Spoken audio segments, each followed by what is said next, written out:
Okay, let's do sound check, see if I hear it. Sound check. Okay, let's do sound check, see if I hear it. And James, sound check.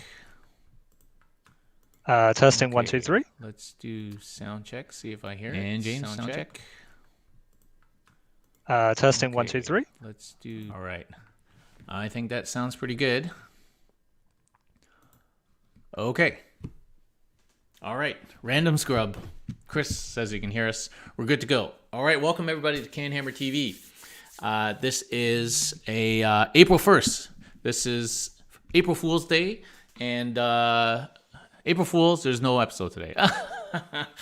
Just kidding. So there is an episode today, and although there has been the usual GW April Fools, did you see the April Fools from today, James? I saw like a quick video from Auspex Tactics, but I didn't see it from the GW website directly. Yeah, so they had this Primarks Lieutenant, the movie, which is pretty funny. But I don't think they had any other April Fool's thing, but there's been lots of April Fools. And hopefully the lockdown announcement is April Fool's, but something tells me it's not. That would be in bad taste, I guess. So welcome, everybody. April Fool's Day. Tomorrow's my birthday as well, which is cool. It's Good Friday tomorrow, so I finally get the day off on my birthday. And today's Custodes Tactica, episode 52, the long-promised and much requested episode on matchups. And I have a special guest with me today to talk all about matchups. We have James, aka Protocultures, from the Custodes Central. Say hello, James, to everybody. Hello, everybody. Thanks, Darren, for having me on your show. No problems. If you're a member of the Custodes Discord, which the link is right there, by the way, you'll know Protocultures from the Discord, and he is one of the more active members of the Discord, I'd say. You're there most of the time and giving everybody good advice, and recently started a YouTube channel called Custodes Central, and doing pretty awesome, very comprehensive, kind of fact-based content. So if you haven't checked it out, go check out Custodes Central on YouTube. So we'll start with that, James. Tell us about why you play Custodes, how long you've been doing it for, and then tell us why you started a YouTube channel. All right. So I think I've been kind of interested in 40K since second edition. I think second edition was like the last time I played a physical game. And then I've kind of just been following it because just from like a lore perspective, and kind of I would watch battle reports, not playing versions 3rd, 4th, 5th, 6th, 7th, 8th. And then we got to 9th. We had kind of, I think it was during lockdown, and I tried to play TTS a couple of times, and then the last time I just finally made hours and hours of concerted effort to try and figure it out. And it really shouldn't take that long, but for whatever reason it did. And once I made the effort to learn and play, it became really easy. And then I was like, oh, this is really fun. So I played my first game of 9th in, I think, like the 1st of November 2020. And then your other question was like, why did I decide to start a YouTube channel for Custodes? And it's because like, you obviously have a channel, you've got Twitch, you've got the YouTube, but I found there wasn't actually that many additional sources of information. So I thought, hey, there's enough of an audience that would be interested in some in-depth Custodes content. So I just decided to make the channel and see what happened. And I guess I'm kind of happy with it. I'm not really sure where I'm supposed to be at in terms of viewers and subscribers, etc. But I feel like I do it. I'm not a dedicated person. I try and just put out content when I think it's interesting and it would be helpful, and I think people would watch it. But it feels okay for now. Yeah, I think it fills a niche, right? So Custodes itself is a niche. It's way more popular now than we used to be, of course, but it's still one of the smaller niche factions of the game, I think. And there certainly are not a lot of channels, if any channels, actually, that focus exclusively on Custodes like I do. And so it's nice to have a channel like yours that is focused as well, but kind of has a slightly different slant on the information, not just a slant in terms of like how you present it, but also just a slant in terms of obviously a different person's opinion, because I'm not always right most of the time, not always right, and also presenting it in a different way, in a different kind of format. You do focus a lot on the actual math and stuff, which is good because I suck at math, and so I think it actually, like, the two channels are very complementary. There's some people commented that, like, you're like trying to steal the show or whatever. I'm like, don't be ridiculous. This, like, I don't think so. no, there's no show to steal. Yeah, the more out there, the better, right? Like, it's like, there's no stealing of the show. It's a ridiculous concept. And like, so you can do stuff that I don't do and that I don't cover very well. And even if we cover the same thing, it's like two different opinions of the same topic, which is always better than just an echo chamber. So, and exactly. I think, And it would be nice if we had even more people doing it. You know what? I think it just only grows the community, and then we get more golden bros. Yeah, and I think, like, the Discord is a perfect example of there being multiple opinions on lots of things. And, for the most part, people are very civilized in the Discord, and they share their differing opinions, and sometimes they agree and sometimes they don't. What time you log in sometimes determines what kind of opinion you get, but that's kind of the interesting thing about building a community like that. So, so I think it's great that there's two channels now, and it helps add information for everybody. So I guess you've been playing exclusively on TTS for the most part because lockdown, obviously, and you've been able to navigate the system, and so that's obviously helped you gather a lot of information on a lot of different lists and matchups. Do you feel like that's been a great source of information? I think so. So, like, when I first started playing, I was like an absolute degenerate. I was playing, like, on average 3 games every single day for like 2 months. And during that time, I had like a very fast education into what works, what doesn't work, what seems to be popular on TTS, and obviously there are themes on TTS which don't translate to in real life because some of the models are just crazy expensive. Like, no one's going to have 27 Death Krieg core, the horses, right? But on TTS, like, a lot of people were testing that out, and you got to see how brutally effective it can be. And I think there's always going to be that kind of lag between theory crafting on TTS and testing it in practice versus people investing money to buy models and bring it to an event, etc. Yeah. So in that respect, I think it's a really good tool because obviously you don't have the same time investment to travel to to set up models and things, so you can get a lot more games in, I think, on TTS. Yeah. I mean, that's why it's great that we got you on for this, because if you're talking matchups, you've probably played all of the matchups, probably multiple times, whereas I can only play the matchups that I have locally in the small amount of open non-lockdown windows that we've had since this all started. So I think having your input on this topic is definitely super valuable, because I don't think that I would be able to tackle this topic other than from a purely theoretical point of view, which sometimes is good, but most of the time is not super accurate. Yeah, I mean, sometimes from theory perspective, you can look at it and go like, yeah, this is easy or hard, or this is what the game plan would be, and that should be typically fine, unless there are like specific combos or things that you are not familiar with in that particular army. Yeah. A shout out to the people in the chat. We've got Chris, Random Scrub, Retio Santi. We got Mr. Funktastic. We got Frank597, Glorak, Snoop DeVille. What's up, Snoop? And a bunch of other people watching as well. So, well, let's dive into it. So what we're going to do, guys, is we're going to talk about top 3 good matchups and top 3 bad matchups. We can't cover all the matchups. If you want to see great information about all the matchups, check out James's most recent video on Custodes Central. He's got, I think it's like an hour and a half or maybe even 2 hours of information on all the matchups.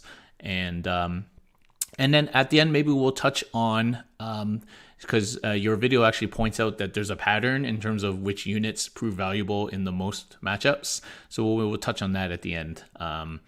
So let's start with, do you like good news or bad news first? Let's start with good news. Okay, let's start with good matchups. So what's your kind of top 3 good matchup? So I think the top 2 easily are Tau and Astra Militarum. Tau are just way too expensive. They can't hold any primaries, and that's kind of bad enough to be really bad in ninth.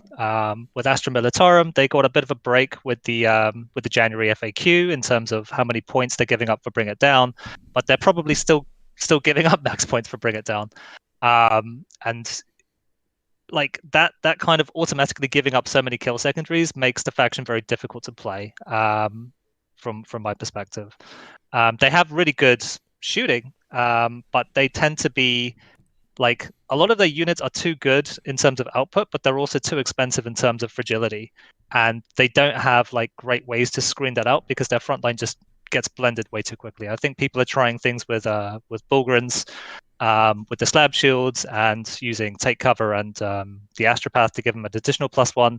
But I think by and large, Astra Militarum is still a pretty easy matchup for us and most armies in general.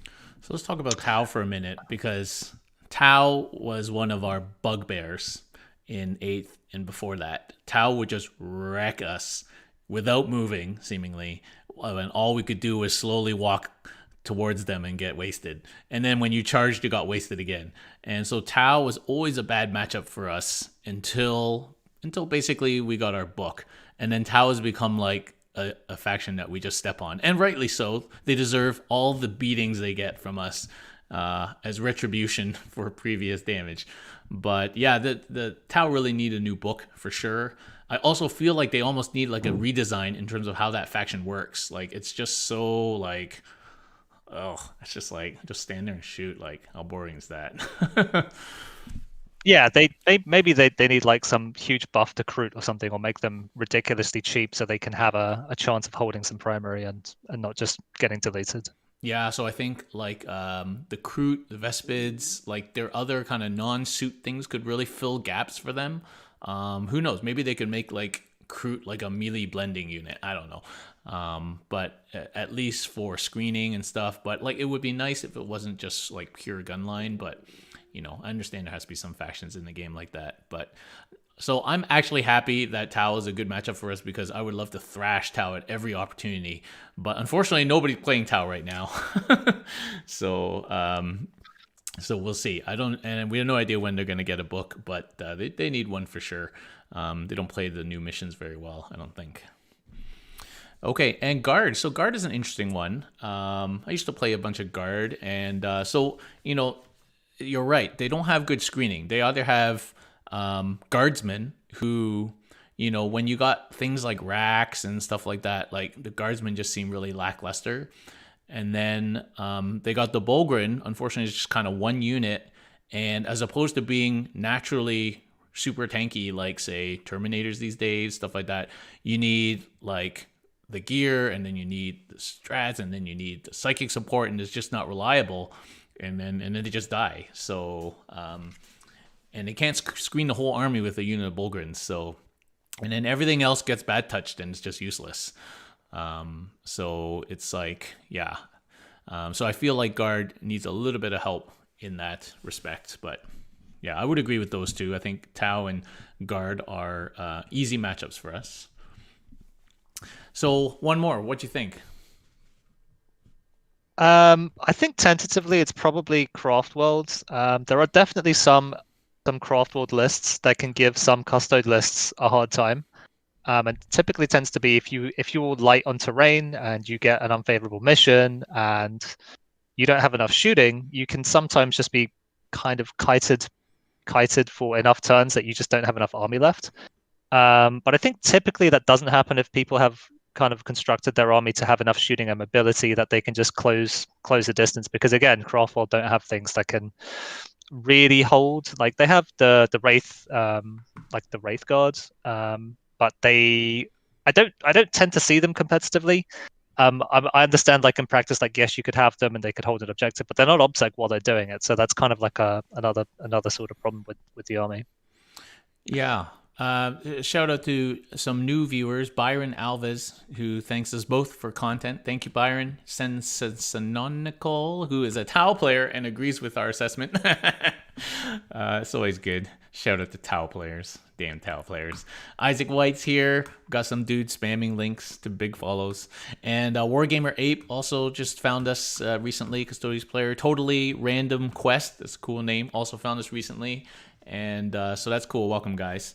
So Craft World is an interesting one. Craft World, again, Eldar have been strong almost every edition. And they, because of psychic shenanigans, I mean, Doom and Jinx is just so harsh against us. And just being really good generally, always had tough matchups against Eldar. But now, I mean, we've recently seen some Eldar showing up. I mean, Sean Naden obviously with his Craft World jank, and then we've seen some sort of Craft World and Harlequin combinations, and a lot of Wraith stuff. And they still have Doom and Jinx and stuff like that, although Doom is a little bit less harsh now. So we'll see. I think right now we can take advantage of them as best we can, but I suspect once their book comes out, and the rumor is it's one of the next few books, that Eldar will be back on top, which is depressing because I hate playing Eldar. Yeah, Craft World. Yeah, historically they're usually very strong if you go back all the editions. So yeah, I think I can count on one hand the number of times I've beat Eldar in general, like with any army. Like back in 7th, it was like triple Wraith Knight, stupid shit like that, and it was like, oh, that's like just table you with D cannons, and yeah. So Eldar have always been a pain in the butt. But yeah. Okay, what honorable mentions you got for easy matchups? I don't think there are any other honorable mentions for easy matchups. I think it very much depends on how you've constructed your army list, because obviously this will skew you towards having easier matchups against some factions compared to others. Yeah. What do you think about knights? I think knights are probably problematic for most custode lists, most pure custode lists, and it's mainly because people don't take knights, so people don't tech to kill a knight. And so the random time you do face a knight, you're like, oh no, my list can't kill a knight. And if your list can't kill a knight, you've got problems. Like you can try and play the mission, but especially some of the chaos knights, they take the murderousness to a whole new level because they start doing like +1 damage and +1 strength, and taking D3 mortal wounds for it, and that's absolutely fine for them because their output goes through the roof. So I think knights can definitely be not an uncommon matchup because obviously Melter is absolutely everywhere. But if you do have to face it, it can be rough if you don't have enough units for it. Yeah. Knights is another one of those factions who we've usually struggled with. I mean, they're the ones who killed bike spam meta for us, and having 3 or 4 big things when we didn't really have a lot of shooting, and we still don't to some extent. And then we have to get into combat with them, and that's dicey at best at times. And when Aquilon and stuff came along, it made it a little bit easier to kill at least one knight. But knights has always been a problem, and they kind of went away, not because of us, but because of other meta things, as you mentioned. A lot of Melta these days. But I think we're we're already seeing a bit more knights with this Megara knight, and we're going to see the little knights. It's going to be Knight City again, and which sucks for us because we haven't really changed that much in terms of easy ways of dealing with knights. I think the triple Telemon thing helps us a little bit. But yeah. I mean, the Megara in particular is so good into the meta right now because so many things on that have flat 3 damage profile. Yeah, it's very good into the meta, and obviously Custodes, the majority of our units have 3 wounds, so it's not a pretty place to be. Yeah, the Forgeable Knights have always been on the cusp. People would dabble in them here and there. They always had some weird rule or something that maybe made one knight a little bit good or bad, but I think generally, the Forgeable Knights are going to be, when they get a book and it's written with Forgeable Knights in mind, I think it's going to be pretty good. And Castellan meta was bad for us too. I mean, Castellan could take out 2 units at a time. Castellan meta was bad for everybody. But yeah. So there's a question on the chat. What do you think about like Sisters then? No spoilers if this is one of your top 3. No, it's not one of my top 3. So Sisters, I think, is very much dependent on how many dreadnoughts you have, and especially Telemons. So if you happen to have no dreadnoughts, and you have bikes, and you have Venatari, this is probably a pretty tough matchup for you. And the reason for that is bikes and Venatori are really they're kind of expensive units. And the way that the sisters matchup works is their units are too cheap for how much they can kill, Yeah. like by far. And so what ends up happening is, particularly if you end up on a scenario where there is some line of sight, some obscuring terrain blocking, the whole objective or part of an objective. And if you cannot get angles to shoot their unit off the primary, and you need to do it to hold parity on primary for scoring purposes, you might have to commit a unit, onto it through a charge. And because we don't have that many units, you're going to run out of resources first because you now start playing primary tag with it, and they will just delete like 400 points worth of bikes if you have to commit them with 144 points of repentia, and that's probably just going to lose you the game right there. And the reason is, you can put all the strats on the bikes, but the bikes are still going to die, which is really sad for a really cheap unit. And yes, I understand they have to have some buff characters nearby. They have to pay for the rhino and all this kind of stuff. I understand all of that, but the end result is, your unit of 400 points just got deleted, right? And you can't do that more than once, really, because you don't have another 400-point unit to throw in their face. So I think there are some of the trades are so horrendously skewed that if you don't have dreadnoughts, the matchup becomes very difficult. Yeah, I'd agree. I think the two main problems with sisters, having played like Chris and his sisters a bunch, is they trade much better, as you said, and also they can, the one thing that sometimes screws you up is weird spike damage, and there's no faction that spikes damage better than sisters with the stupid miracle dice. I mean, that Melta's doing 8 damage to you, right? Like, it's like, oh, it's just it's a horrible thing when you get hit by one Melta when it like does 8 damage. Just like, oh my god. And then there's like 2 more units of it. So it's like the spike damage is really a thing with sisters. It also smooths out their variability just in general. So, what variability? yeah, like they don't have very much, right? Because they have the miracle dice, and like to some extent, your Telemon needs a little bit of variability to not die instantly. And when you can just spike 8 damage just like that, without a thought, it's like, it's harsh. Actually, it might be more than 8 damage. Can't they do +4 or something like that? Plus 3, I think, with Storm of Retribution. Yeah, it's and they can get the range, and like it's depressing sometimes. So and it's always been tough to beat sisters because on top of all that, even after they traded with you, they still have way more units that are sitting on objectives that you have to like take real effort to try and dig out. And yeah, it's a difficult matchup for sure. Yeah, they'll screen you out, and if they want engage and they want characters to die and then come back to life, and then it's all a massive pain. So I think dreadnoughts here super help, because you don't melt from the retributors. Obviously, it still hurts. You don't melt from the repentia. Obviously, it still hurts. But being able to not get deleted helps a lot, surprisingly. Yeah. All right, we have a question too about GSC. It's hard to know. I mean, I haven't played GSC since 8th edition. It's just disappeared off the map. I've played, I think, like 5 or 6 games against GSC. The problem is it's only against 2 different people. Yeah. And so I wasn't sure enough about, like, is this how GSC are supposed to be played? Is this how they're optimally supposed to be played? Is this how other people are going to, experience GSC? So I just skipped that matchup in terms of, I don't have any strong opinions on it. I think they do definitely have some very efficient units if they get a charge off, in terms of trading up. But generally, the army seems made of paper, and it seems hard for them to get you in there.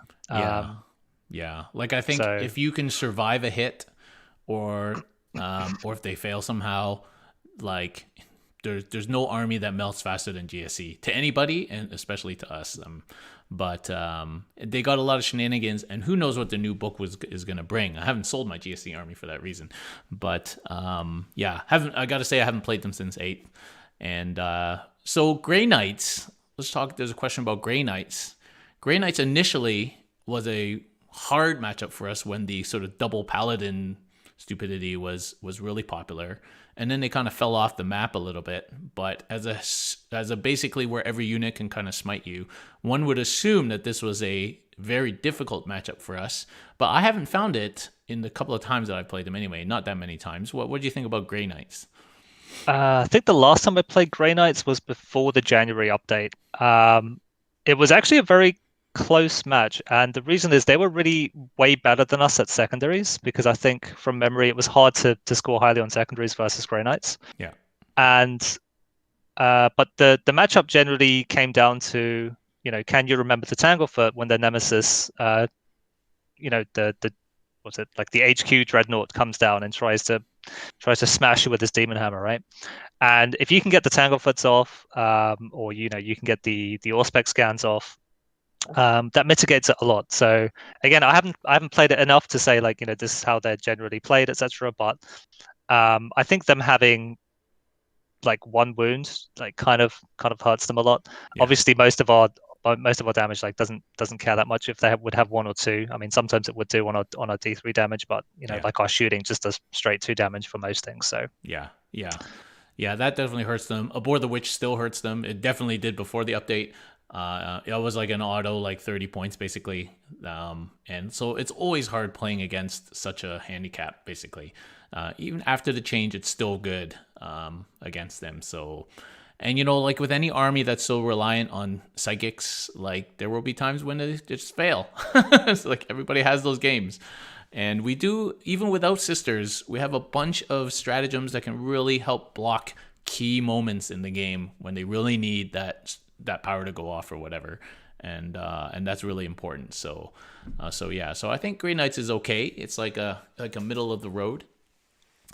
And yeah, so there's a quick question here. What are your thoughts on Gravis armor coming in on our defensive stat line? Well, why don't we save that for when we talk about Marines, which probably comes into the other category. So let's go now to top 3 hardest matchups. should we start from like the absolute hardest or work our way up? Let's work our way up. Yeah. I want to say probably something like AdMech. Okay. I don't know what you do. What are your kind of thoughts on that?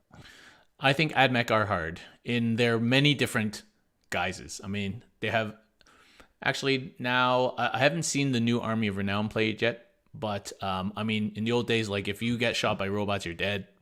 And then now with the horses and those stupid planes that can like turn off things and those what are they called? Those floaty hovercraft tank thingies. Those things. Scorpius. Yeah, those things have always been bad since they were invented, and they're still too cheap. And the breachers and I mean the whole army is so good and shooty that it's inevitably going to be a hard matchup for us. And now you can't really bad touch things either. Those robots can still shoot you. And like in the old days, it was robots. You touch the robots, game's over. But now it's like they have so many more options. You don't even need the robots anymore. So I think AdMech is really hard. Yeah, I think it's like a combination of things. Like the Serbi Raiders, if they go first, they're like shoving you in your own deployment zone, and you're gonna have to kill them because otherwise they're just gonna move block you again next turn, which means you don't get to put all your firepower where you ideally want to. You have to now kill these stupid horses, and Yeah. at the same time, you've got the flyers in your face turning off all your auras. Yeah. Your defensive ones and your offensive ones. You have to blow them up as well, otherwise they're gonna end up in a position to again kind of move block you with their base. And if they put it in an awkward spot when it explodes, it's doing a ton of mortals to you, and you don't want to take mortals as a Custodes player because all your wounds are really expensive. It's not like you have 7, 8, 9 point wounds. You're probably paying like 17, 18, 19 points. So I think the combination of just those two things with like good shooting behind it just means they effectively have purchased at least one additional turn of shooting that they wouldn't otherwise have. And turns out one additional turn of shooting when you've got a really good shooting army is pretty effective. Yeah. Yeah, like you hear the So horror I stories about think people getting tabled like 1 or 2 turns, like they're gone. Those raiders are like so good because like you can't even charge them. It's like so annoying. It's the most annoying rule in 40k, I think, as a mostly melee based army. It's like so annoying. So you have to shoot them, and they just have enough wounds to be like a pain in the ass to shoot and kill. And and they have 6-up involves. It's crazy, right? So even yeah, our 3 damage stuff doesn't always work, and then it yeah. feels really bad to waste a 3 damage shot onto a horse. Yeah, and we do struggle to kill flyers if you haven't teched for it, right? And then yeah, they explode and they turn off and the bombs and those flyers are like, and then they can like turn like a billion times, and Yeah, the flyers. It takes you like a turn or two to deal with the flyers, and meanwhile they've just been scoring a lot, and they're still three-quarters possessed, three-quarters of the table, and the rest of the stuff is just getting in position to blow you away. So it's like, yeah, it's a really hard matchup for sure, AdMech, and that's not even with the new book. I don't even know, I'm want to I'm I'm know. hoping they get toned down a bit in the new book, if I'm honest. You think? Yeah, like I think a lot of the abilities that go off on 6-up now, they'll get toned down to like modified 6-up, and maybe some of the mortal wounds will be capped in some way. I would like to think. Yeah, we'll Maybe see. maybe maybe it's just wish listing. I don't believe any of the new books have tuned anybody down. Maybe some marine factions, but we'll see. There is hope. Okay, so we've got AdMech. What's your next on the list there? I think next on the list is Dark Angels. And typically I think this is going to be like 70-80% Deathwing and 20-30% Raven Guard. No, Raven Wing. And so like, 20 to 25, 30-ish Terminators, or with Obsec or with Transhuman, and then kind of typically 9 attack multi-melter attack bikes. And because of their secondary ability to, take stubborn defiance and Oath of Moment. Ugh. Oath of Moments, for example, turns out you don't have to be terribly interactive with that army. You just have to be very durable. And in a lot of senses, it's just a math check versus, hey, can your army actually just, if you just sit there for 3 or 4 turns and just shoot them at range because you want no business, going into melee with Thunderhammer Terminators, right? And you just want to shoot them all game. Like, can you actually just clear them? And it turns out like a lot of armies just can't. Yeah, And they don't have to do very ours. much. Yeah, it's like the old MMO bosses that are just DPS checks, where like if you don't do enough, you just lose, and if you do, then you win. It's it's kind of like the old DPS check raid bosses in Warcraft. But yeah, and that's that kind of Terminators with shooty bikes that you also can't really get at that easily. And that was basically the matchup that we had on the last live stream here, which was just like, can I stop Francois from scoring 90 points? This is basically the question of the game, because he doesn't do anything to score 90 points. And so what do you feel? So obviously the Deathwing is bad for us. I mean, it makes us feel bad because they're paying half the number of points for way better Terminators, and it's really something that really kind of hard counters what we want to try and do. But what do you feel about what some people think is stronger, which is like heavy bikes, so heavy Ravenwing or all Ravenwing? Do you think that's better or worse for us? I think that's easier for Custodes to face because you can actually kill it,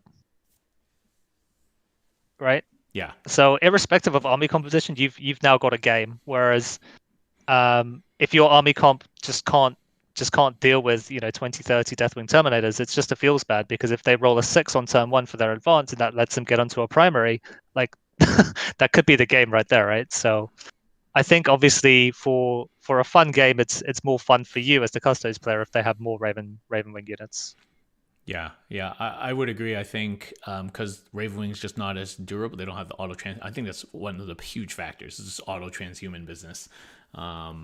It's oh man, it's so bad rolling into transhuman, like really bad. It just feels really bad with your big expensive units. The -1 damage also sucks, and then so just not having that on the bikes, I think, as you say, automatically makes it something. At least we have a better chance of winning. But yeah, the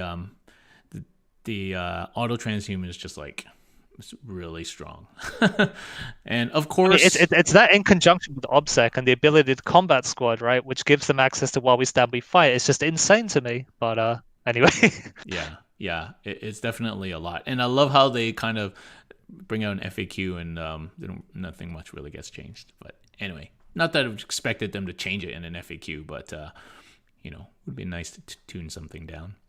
I think they didn't because they haven't. I don't think they've been. I mean, in the limited stuff that's going on right now, it's not like they've been rolling around everybody. But I think it will happen once people figure out the right balance between bikes and Deathwing. I think it'd be very difficult to deal with. Okay, I agree with that. Having experienced it myself recently, Dark Angels is basically your game to try and their game to lose. Basically, they're going to score 85, 90 points. Is your job to try and stop them from doing that, as opposed to trying to work up from zero. So, and we're not that great at scoring 90 points, even at the best of times. Yeah, like our secondary choices are super difficult. Like we're doing a lot of gymnastics to try and fit in secondary ability into our lists. Yeah, Um, so yeah, we're not naturally a high scoring secondary kind of army, yeah, especially if we're pure. So yeah. Like that game, I scored 78, which is maybe one of the highest points totals I've ever had playing in ninth, and that wasn't enough because Francois just auto scored 85.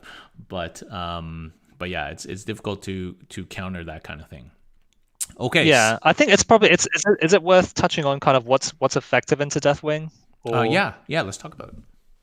so I think anything that helps you reroll versus the wound roll. So Trajan is obviously really good, and I think are bikes are kind of really polarizing because they're either really good for you or really bad for you. Like, Yeah, and sometimes it's just they don't really matter. But obviously having a whole bunch of matchups that are really bad for you makes bikes difficult for people to stomach putting into their list. But into Deathwing Terminators is especially one of them where it's a really good unit because obviously rerolling everything to wound is super good, right? When you're struggling to win them in the first place, and having like a unit of 5 bikes that kind of threatens their stubborn objective means you may force them to kind of double defend it, and then you don't even have to commit your bikes there. You send them somewhere else, but you'll because obviously with the benefit of being able to score 15, you actually have to hold it the entire game. So if you threaten the Dark Angels player with a unit of bikes that might be like, hey, I might flip this objective, and if you don't hold it, you now don't score like 10 points for it, on top of losing the primary. That can kind of cause them some problems. It depends on the game set, etc. But this is like one of these situations where bikes are really, really good. yeah, I would agree. And I found in my game, I just didn't have that. Like I had 3 bikes, which just not threatening enough, and I couldn't get back there. And so if you're gonna tech for it and you run like 5 bikes or 6 bikes or something, then as you say, there's a bunch of bad matchups. And if you kind of misplay it, those bikes are super dead. I mean, -1 to their invuln, and yeah, like they're like super gone, which sucks. It sucks hard. Sucks hard to lose such a big unit. But yeah, so reroll wounds, obviously, when you charge, that's really good against auto transhuman. But even Trajan, I mean, reroll ones is good, but it's can be really just nothing. It's super swingy. Anything 4-up is swingy. But yeah, so okay. So what is your? Let's go straight to the Gusto then. What do you feel like is our hardest matchup? So it's going to be a very specific list. This is going to be Death Guard with Mortarion with a Word Bearer's detachment that has Warp Time and Death Hex. Okay. And this is very hard for Custodes to deal with. So obviously, Death Guard is naturally hard for Custodes to deal with because obviously we don't want to really be a melee with them because their efficiency in melee is super high. They have the -1 toughness aura. They have -1 damage, where a lot of our army is flat 2 or D3. That's also really bad for us. On top of that, they've got the noxious, what's it called? The Foul Blightspawn, who's giving an aura of fight last or not fight last, of not charging, and a targeted ineligibility to fight, which we again can't interact with as a pure Custodes army. So we've got all of that to deal with, which in itself makes it a hard matchup. But now you've got Mortarion, who's very, very hard to kill, and our army isn't going to kill him in shooting. Like we're just not. And he now gets warp time. He loses the toughness aura. The army loses the toughness aura for warp time. I think that's absolutely fine for the Death Guard player, right? Because now you have this super durable unit that's super, super blendy. That's now also super, super fast, and you now can't run away from him. If your list construction doesn't have a way to kill him, like you've just lost. Like there's not really anything you can do. Like your army might get to kill him in like turn 3 or something, but by then the whole rest of the army's all the way up on the primaries. They've not been shot at all, and you've spent 2 or 3 turns trying to killing Mortarion. Like that doesn't win you the game. And then obviously Death Hex on top of that is just a cherry on top of the cake. So I hate Death Hex. it's really brutal. It's really brutal, and they use some stratagems to make their to make it so that even when they fail their psychic test, the psychic test is passed, and then you can't try to deny the witch to counter that either. So we have some hard denies that I think we should be able to still use on top of the stratagem, but it's if you haven't text for it, if you don't have sisters, if you don't have impregnable mind, there's not a lot you can do. You're just watching your army just get deleted. Yeah, yeah. What's interesting is in my opinion, we've always struggled against the primarks, the big models. We struggled against Magnus from the minute he came out, especially once he gets that 3-up invuln. Like, it's super swingy if you can even kill him at all. And like a hit taking like 10, 11 mortal wounds from a smite is just like, oh, it's like it's just really bad. And then they're good in melee, and then Mortarion was the same. Moves fast, pretty hard to kill, does a lot of damage. I mean, Will Paul, shout out to Will Paul, hitting me for 56 wounds. Like, that's still a nightmare in my mind. That one game, 56 wounds, like, that's crazy. Anyway, but we've always struggled against these, the Primarchs, and so now that Mortarion's even better and harder to kill, plus, and people are like, well, just do this, hit him with 3 Dreadnoughts, and then, okay, sure, but then you still have the rest of his army to deal with, which is, meanwhile, tabling you while you deal with Morty, right? Like, it's just a lot. I mean, I think if you have like, I'm not even sure 3 Dreadnoughts is enough, because he's probably going to kill one on the way in, right? So you probably want 4+ Dreadnoughts. And if you have 4+ Dreadnoughts, and by Dreadnoughts I mean Telemont and Aculus only, because the Galatus just isn't gonna cut it here. Yeah. You probably can deal with Morty, but the problem is they all have to be in an area where they can support each other. Yeah. Which isn't necessarily going to be the case, because if you ball up with all your Dreadnoughts, Mortarion just doesn't go in that area. He just goes somewhere else, right? So it's not that trivial, but I think if you have a bunch of Dreadnoughts, you have a chance to kill him, and you have some sort of deterrent and zone control for where where it's risky for him to go to, versus like he just goes there with immunity and just laughs at your army. Yeah. And I'm not hopeful for actually what the future Chaos Codexes bring, because I think Chaos has always been hard for us because they have Psychic, they usually have good shooting, they usually have things that do good melee damage, and they formerly, who knows if that will change, they're able to soup in so many resources for exactly what they need. Whether that changes or not, I don't know, but certainly it's Chaos has always been a hard matchup of all variety, and Death Guard just really max out on that with the durability that puts ours to shame, and but still keeping a lot of hitting. And then with the Primarch involved, then it becomes really difficult. Yeah. So, do you think we're probably not going to see as many like tanks and stuff like that from Death Guard? Probably. Typically, I think you will see two Plague Burst Crawlers from Death Guard, and they will typically make their Terminator units like three I don't want to say dudes, 3 models, to ensure that the while we stand we fights end up on their PBCs. And PBCs are hard to kill, but typically how the army works is they're shoving threat after threat in your face, so you never have the breathing space to shoot at the Plague Burst Crawlers ready, unless you were just somehow crushing in the game. So they tend to have some shooting as well. They've got indirect shooting, which is really good, because now if you're trying to hold a primary really cheap in your backfield with 5 sisters, or like just an empty rhino, or if you're dirty suit player and have 5 scions, it's not really safe. And obviously their entropy cannons are they hurt a lot if they go through. Yeah. And then now we're seeing some of this Volkite mortal wound spamming Chaos business, which only sounds bad for sure. Taking a bunch of mortals. I think in a sense it's even harder than Mortarion on his own. I think Morty without warp time is easier to deal with than Death God without Morty, that just has the Volkite spam with Tallyman. And if they take the Plague Host, that gives you -1 AP when they're in Contagion Zone, and then they flash Outbreak on you, and then now they're doing a bunch of more Volkite with Exploding Sixes with Tallyman. It's not pretty for us again, because we don't like taking mortal wounds. Yeah, for sure. Okay, so let's jump to the question then. So, and you did a great job of pointing this out at the end of your video on your channel about matchups. But what do you think are some pretty common units that we see in a lot of good matchups that we have? Uh, oh, in terms of our list. Yeah, like what do you think people should be if they want to be good against as many matchups as possible? What units should people be seriously considering taking? So to me, I think it's exactly two Telemons. I think it's one Vexilla with the Magnifica and exactly one unit of 5 Venatari. Okay. Um, and I think that's about it. You could go wider than this, but I think this is like the core of, you're going to struggle for this to be really, really punish you. And it's going to probably help you in the most matchups. Okay. So why two Telemon instead of three or one?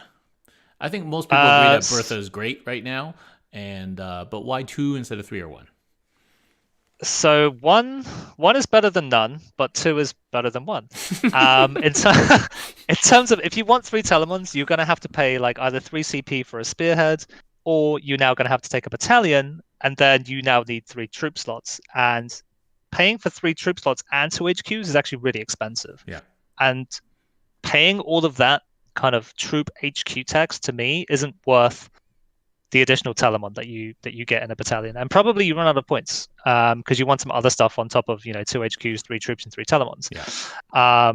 So that's the reason why I think because if whether you're a patrol or a battalion, like it's easy to take 3, but or even if you're like an outright detachment or a vanguard, you can always take two Telemons. So Yeah. that's why I think two is just better. And in terms of the loadouts, I think because we're so starved for good anti-tank shooting. I think I've kind of turned around on preferring the Elastus gun. I think I now prefer the Storm Cannon gun, just because we're so desperate for some ranged anti-tank shooting, and giving that up on a Telemon is like I think you just have to take it. Plus, points wise, it works out really nicely for while we stand we fight. Yeah. So Yeah. I think there's a bunch of reasons to take that one storm and one fist. And then if you want to spend the EP, it really just depends on how much CP you have. But so okay, two Telemons. So the Vexilla is interesting because I, along with a bunch of other people, have been experimenting without it. If you play on a nice table with a bunch of like forests and stuff, that give you that -1 anyway. But if you don't play with that, I agree, you still need the Vexilla, just for the -1 to hit.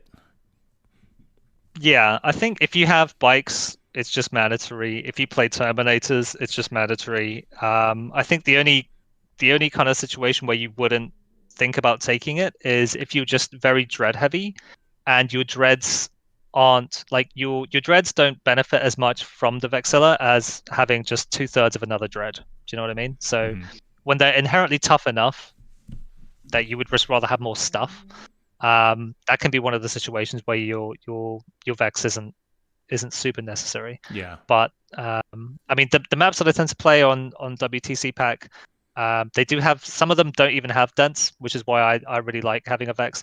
And even on the maps where they do have dents, they're kind of in In the weird corner. spots. Yeah, it's weird. Yeah. In a lot of maps. So having your own mobile dents is really nice, I think. Yeah, I've actually been pretty convinced myself to put the Vexilla back in because I do miss that -1. It really does screw up a lot of people's shooting. It cuts a lot. It cuts a lot out.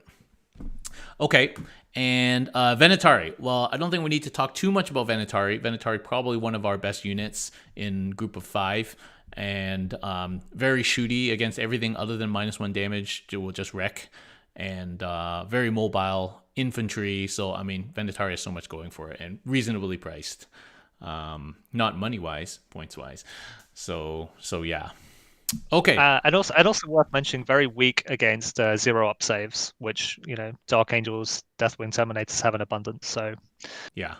it makes one of our best units like bad into kind of 2 of our toughest matchups. So Yeah. The good thing about it though in those matchups is they can do a bunch of other things that is very hard to deal with. So they have some saving grace where if you have like a bunch of slow moving Terminators, if they can't do what they're supposed to do, then kind of like a block of stuff. So okay, so let's go to questions now. So we're gonna go to the Discord. Here we go. Where are we at here? Okay. So, Faith or Ember Faith, who's in the chat right now, actually, his question. So he's playing a Dreadnought list with 3 Achilles, 2 Telemons, and playing against Admech. Admech with 9 Dark Angels Blade Guard vets souped in. That's interesting. And Admech is a bunch of shooting and las cannons and Wrath of Mars, all this sort of stuff. Do you feel? How do you feel about this kind of matchup for Dreadnought heavy Custodes list? And so what do you think about these? Maybe a more general way of answering this question. And what do you feel about these, like Dreadnought spammy lists where we have anywhere from 4, 5, 6 Dreadnoughts? So I looked up his list because he's entered it into a tournament. So I think it's probably because while he's given some specifics about his list and the opponent list, there are some, but there's also a lot missing, right? Yeah. So I think it's going to be easier if we just like break down his entire list, which is 2 Telemons, 2 Achilles, 2 units of 3 Custodians with shields, and 1 unit of 4 Sagittarium with Misericordia, Trajan, an Alaris Captain, and a Calexis Assassin. So in terms of this list, it's good into quite a few things because obviously Dread Spam is good because a lot of armies, they just can't deal with that much high toughness and that much T7 plus. But yeah, this is one of the kind of matchups where he's going to struggle because he kind of doesn't have enough shooting in his list and he doesn't have any fly in his list. So he's being punished a lot by the Admech player for having Serbia Raiders, which are going to move block him in turn 1, and the fact that he doesn't have good enough shooting to kind of reduce the amount of shooting that he's going to take from the Admech, units. Yeah. I don't know if I like so many dreads. I think this list could do with 1 more shooting unit, probably. It could do with some Venatari. Probably, yeah. Like even Venatari here would help a lot against the Admech matchup because, Venatari can blow up most things in Admech, like a significant unit, or do a lot of damage to it. So if we have a look at the Admech list, they're actually running Ezekiel, a unit of 6 Blade Guard, a unit of 4 Blade Guard, a unit of 3 Blade Guard, and they're going to be obviously pretty annoying to kill because they're going to duke it out with his troops, and Ezekiel is just going to go like boop, turn off your obsec, and now you don't control it. And this, depending on the scenario and the number of primaries they have, this may have like a 10-point swing effect. Yeah. And they may do it repeatedly if you don't kill them fast enough, which is also quite possible.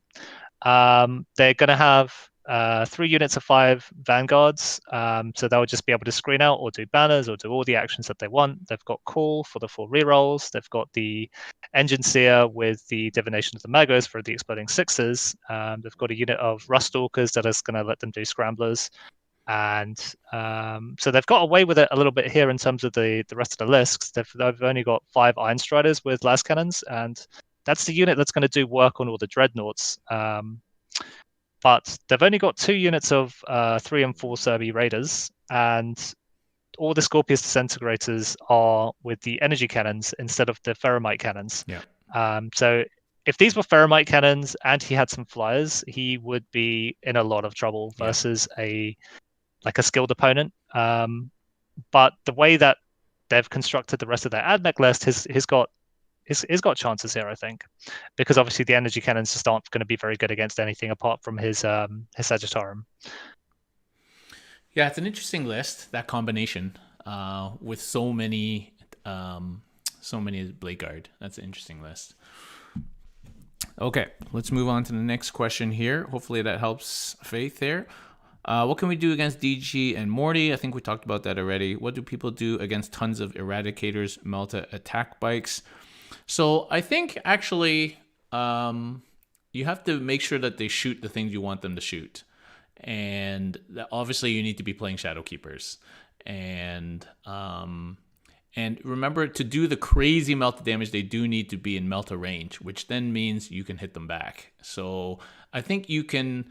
and they're not that hard to kill. So I think that's generally how you deal with, the 9 attack bike thing. What's your thoughts on dealing with 9 attack bikes? I think you should be able to deal with 9 attack bikes. If you were trying to deal with 9 attack bikes and 12 eradicators, That's a lot. I think it's probably asking too much from your army. Yeah, that's a Um, lot. I think you just accept that that matchup is not something that's realistically winnable versus like an equally skilled opponent. But take solace in the fact that that list is not good into a whole bunch of other matchups. So, if you run against that into a tournament, it I think it's just kind of gate kept you out. Yeah. But you don't have to feel too bad because that list probably isn't going to make it all the way to the end either. So Yeah. it's I think it's just one of those. All right. How to trade efficiently into Deathwing and Death Shroud Terminators? I think by Uh, definition, even if you trade one model for one model, you're losing, like points wise. Yeah, it's depressing. so yeah, so like into Deathwing Knights, you're either trying to brute force it with Dreadnoughts, where if you get hit, you've got Grim Responsibility and you're kind of durable, you've got damage reduction, and obviously all of your hits just kind of kill one model unless they have the banner for the -1 damage. Or you take bikes or you take Trajan. So like a funny story, like when the Dark Angels Codex first originally was released, and people were saying, "Oh, it's not that strong," yada yada yada. And I thought, just for a joke, I just built like a Terminator spam list just for fun, and it was very unoptimized list. I didn't know any of the stratagems. I just advanced them onto primaries and thought like, okay, come and kill me. And it turns out like good lists couldn't because there was not enough damage. So it is, if you're finding it difficult to kill Deathwing Terminators, it's not your fault because it's just a hard thing to kill, especially with an apothecary behind it. Yeah, and then when you only got 5 attacks, 6 attacks, that 4-up transhuman just like it just ruins your plans. It's horrible. Um, okay, next question is about the Nightbringer. Satans, which is a very common question that we had since the day that came out. And how do you deal with the Satan, or maybe a more topical question? How do you deal with 3 Satans? How do you do? Okay, so triple transcendent is a list that I have faced as pure custodes. It was not pretty. It did not go well, and the game did not last very long.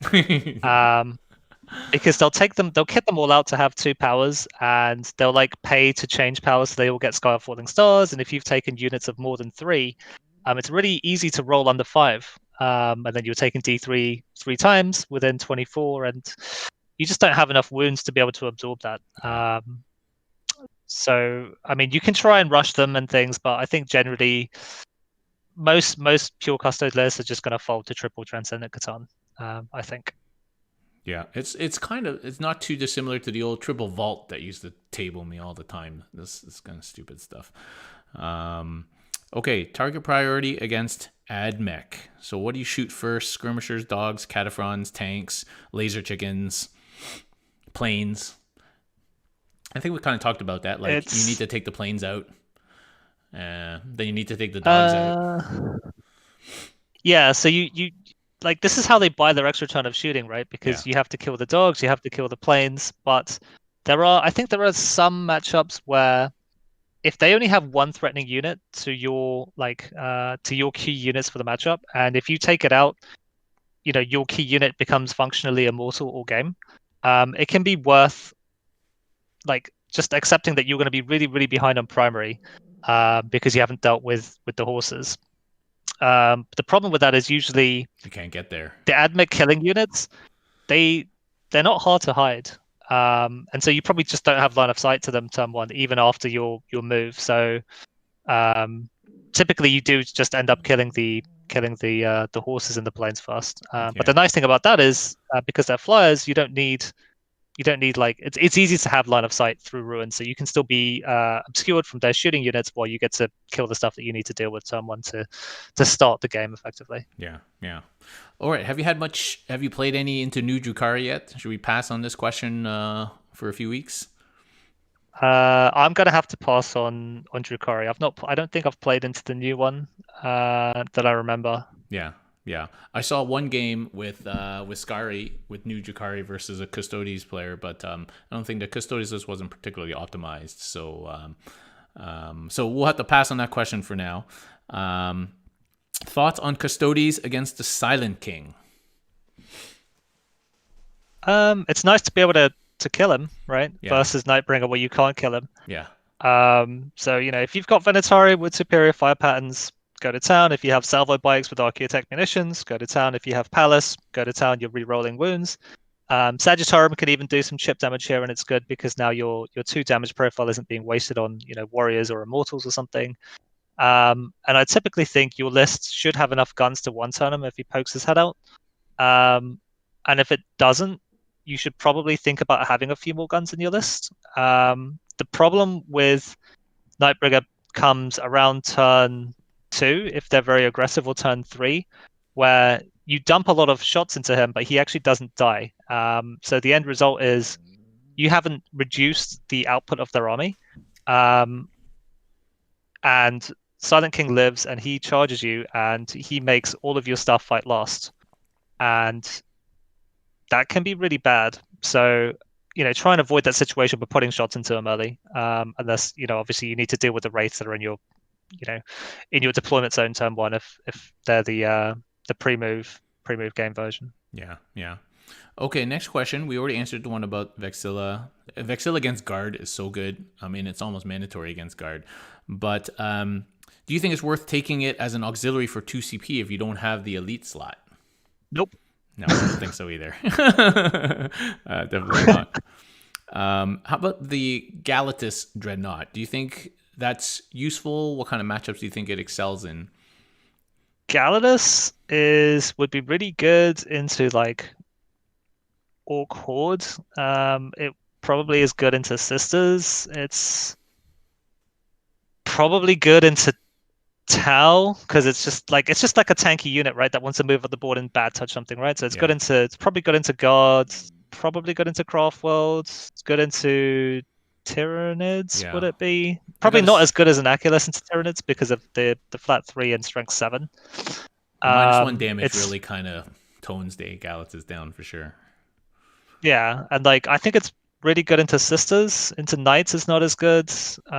Custodes, I think it's really good. Marines, it's okay. I think it has a lot of good matchups, but it's very hard to it has a lot of good matchups, but there are so many matchups where we need immediate, really, really radical help in the matchup. And I don't think a Galatus does that to enough of our matchups.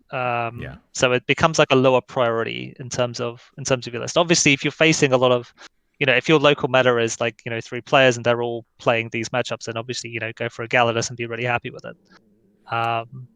But for now, I think an Aculus solves more of the difficult problems, which is we need to do a lot of damage through damage reduction sometimes. Yeah. Okay. Best anti-psyker. Is it Calexis, Sisters, or Impregnable Mind Dude? Or a combination? I mean, I guess how much you spec into anti-psyker will really depend on what it is that you think you're going to be facing. You should have surprisingly a lot of anti-psyker tech without any of those, actually. So without any of those, you just have Spark of Divinity, I think, for a 12-inch deny. Yeah, and Fortress, and... and Fortress. Yeah, and a 6-up save, don't forget about that. I mean, okay, yeah, that counts. I think it's difficult to say what's the best. I think if you haven't teched into it at all, and your HQ is Trajan, it's really, really easy to put to make your Warlord the Vex and to give him the Warlord trait for Impregnable Mind. I think that's just an easy fix to your list, and I don't think that's ever really wrong if you don't have any psychic defense in your army. I think Sisters are also nice to have if you have the slots in the way that your army is built, that you actually have slots to take Sisters. I think 1 unit of Sisters is always nice. Once you go to a Calexis, you're now the Calexis isn't really there primarily for the psychic defense. It's obviously it's nice into a lot of matchups, but the Calexis is there to help you with secondaries typically, I think, and do a bunch of other techie stuff. So it's not really a fair question, I think. Yeah. In terms of which agree. one's Actually, the Calexis is not a great Like it's not something that you just park out and you're like, no, you can't do anything, right? It's like just doesn't work out that way. It's supposed to be, I guess, but it just doesn't work out that way. Opinion on the Palace tank into difficult matchups. I can't think of a matchup where a Palace is bad. The problem with the Palace is that it eats a fast attack slot, and you can only take one. And very often you're trying to shove points into a 2,000 point list and you run out of slots. Yeah. And eating a slot for, what was it, like 95 points? Like, you never feel bad adding a Palace to a list, I don't think. Yeah, I do like the But Palace, but you're right. It's like if you're playing Outrider, you're good to go. But if you're running a Palace, you almost have to then play Outrider. You know, it's like those two kind of, things yeah. kind of And come I know together. people who play Outrider and they take 3 Palace just because they're that good, right? Yeah, I mean they help you do a lot of things. If they die, it's not really a huge deal. But you know, if you're gonna play Palace, you're kind of running. You're just agreeing that you're gonna play Outrider. You know, it's just because there's a lot of competition for our fast attack. So yeah, that's kind of how it is. But I do like the Palace tank. I think it's great. Okay. Yeah, like if you could take 3 in one slot, it would just be an auto include, I think. Yeah, that would be In the sweet. And then you put them down, and then they like squadron or whatever. That would be cool. Do you like tacos or sushi? Good sushi over good tacos. I prefer bad tacos over bad sushi. That's a good answer. Pizza or burger? What's let me try and guess for you. I think you prefer a burger over pizza. For me, Yep. I prefer a really nice Neapolitan style pizza over any burger. Oh wow. Okay. I've read you all wrong, Darren. I've read you all wrong. I don't know. Burgers just like if I want to eat that much beef, I want to just have a steak. You know, it's like I don't need all the other shit with it. Okay, can you go into current balanced good soup lists? Okay, so will promise that we were going to do a soup Tactica episode. So we're going to skip soup for now because it's becoming more popular, and so we will do an episode on soup. How do you typically use your sister science students? Do you keep them on the back? Objectives, cheapness, do you like to move them up? So I also did promise at one point to do a deep dive on sisters. So I will do that as well at some point because I think sisters do have a lot of nifty little uses that if you're going to run them, then we'll talk about that. So we'll skip that also for now. Last question. Is it best to roll a squad of bikes with all bolters, or can you effectively divide the load? I would actually run them all missiles right now. Unless I don't think Yukari becomes a big thing. I don't think I'd ever want to split loadouts. No. Because you have strats that become really good when they're all the same. Yeah. And I think I agree with you. Typically, we're so hurting for ranged anti-tank that if you're taking a unit of bikes, that's an expensive unit. Like it probably needs to be able to kill some vehicles or monsters. Yeah. So I think unless orcs need like Gaunt spam, Drukari, lots of tiny little like Kabalite units, and unless these things really become like all over the place, I think the Hurricanes are just outclassed because they don't have the AP, and the number should like do nothing to anything else. Whereas Salvo can always kill 3 to 5 models for you, even if it's just 5 guardsmen. Right, you'll kill 5 guardsmen. But what I do like with the Hurricane is if you have a shield captain on bike, I think he's really good with a Hurricane bolter because the things he's trying to kill, these little units on the backfield and stuff like that, I really like the Hurricane on that guy, as opposed to just like one missile shot. Yeah, agreed. Because once you're in like turns 3 or 4 and he's going solo, going deep in enemy lines, he's just trying to flip objectives. And in that kind of scenario, number of shots to deal lots of individual wounds to crappy units is really helpful. And I think it's also really good into like Harlequin matchups. Yeah, and I think the salvo on the bikes is just a weapon that we kind of need. The ability to maybe hit 5-6 damage, especially with the Archaeotech. So I feel like you need to maximize that if you're going to run a unit of bikes. So I would not split it, and I would use the salvos for now, unless something changes. Yeah, especially now it's the same cost. Okay, let's see. Never mix weapons in a bike unit. Yes, if you could fire superior fire patterns or yeah, okay, so if you could superior fire patterns on hurricane bolters, then the argument changes a little bit, because now you're getting whatever 120 shots and people roll ones. Even then it's probably I think still it would not be super strictly good. better. I think it would be strictly better if you could do that, because you Yeah, do the you would do the auto wound on sixes to hit, right? yeah, so you have to spend the And now 2 that's CP, and now that's good. Yeah. yeah, I think it'd probably still be good. Just imagine the damage, right? It would be like having a unit of aggressors. Yeah.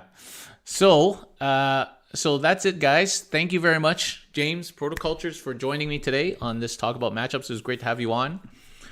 Thanks for And having me. yeah, no problem. Thank you for coming. And everybody, do check out his YouTube channel. It's called Custodes Central on YouTube. I wish I had a link for everybody, but I don't. But if you just go to YouTube and type Custodes Central, he's got great videos on there. Do check them out. Subscribe. Join the Discord. It's easily find Protocultures on the Discord channel, seemingly at all times of day. And thanks for watching, everybody. Thanks for following, subscribing, being patrons. And we will see you guys next week. I'll do one of these promised Tacticas next week. Maybe it's Sisters. We'll do Sisters next week. All right. And so thanks, everybody, for watching. Thank you, Protocultures, for joining me. And we'll see everybody next time.